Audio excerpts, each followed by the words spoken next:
நாமம் என்ன ஆண்டவரே? உங்களுடைய நாமம் என்ன ஆண்டவரே? அப்ப கர்த்தர் வாக்கு கொடுக்கிறார்.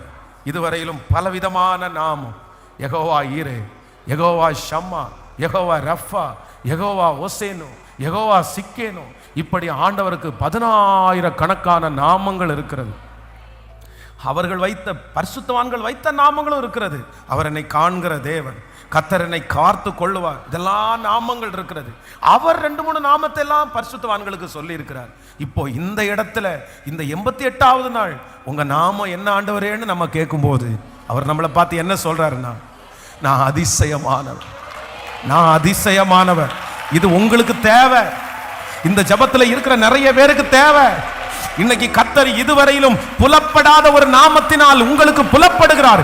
இதுவரைக்கும் உங்களுக்கு யெகோவா ஈரேயாய், யெகோவா ஷம்மாவாய், யெகோவா ரஃபாவாய், யெகோவா சிக்கேனுவாய், யெகோவா ஓசேனுவாய் இருந்த அந்த தேவன் இன்றைக்கு அதிசயமானவராய், அதிசயமானவராய். ஹல்லேலூயா. இந்த அதிசயமானவர் லூக்கா எழுதின சுவிசேஷத்திலே 4ஆம் அதிகாரத்திலே அவர் வனாந்தரத்திலே இயேசு, அவர் இயேசு கடைசில வீட்டிலே இயேசு. ஆமென். அப்படியே எழுமி நிற்கலாமா? எல்லாரும் எழுமி நிற்கலாமா? Thank you Jesus, thank you Holy Spirit. கர்த்தர் நல்லவர், கர்த்தர் நல்லவர், கர்த்தர் நல்லவர், கர்த்தர் நல்லவர், கர்த்தர் நல்லவர். 3 இடத்திலே அவர் அதிசயமானவராய் செயல்பட போறாரு. இன்னைக்கு பேசின அத்தனை வார்த்தையும் தீர்க்க தரிசனமான வார்த்தை. யாரும் எல்லாரும் அப்படியே இந்த ஜபத்தில் நம்ம அப்படியே முழு ஜபத்தில் கலந்து கொள்ள போகிறோம். இன்னைக்கு சொல்ல போகிறோம், 1, கர்த்தர் என்ன வெளியில் கர்த்தர் என்ன பயன்படுத்த போகிறாரு.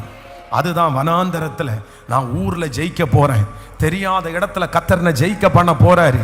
வனாந்தரத்தில் இயேசு ஜெயிக்கிறது உண்மையானால் என்னை சுற்றி இருக்கிற ஜனங்கள் மத்தியில் கர்த்தர் என்ன ஜெயிக்க பண்ணுவார். ஆமென். நம்பர் 2, 2வது, நான் வளர்ந்த இடத்துல கர்த்தர் கண்டிப்பாக என்னை ஜெயிக்க பண்ணுவார். ஹல்லேலூயா. வளர்ந்த இடத்துல ஆண்டவர் ஒரு மகிமையை உங்களை கர்த்தர் காண பண்ணுவார். நம்பர் 3, 3வதாக என்னுடைய வீட்டிலே கர்த்தர் என்னை ஆசீர்வதிக்க போகிறார். இந்த 3 காரியத்தை எல்லாரும் மனசுல வச்சு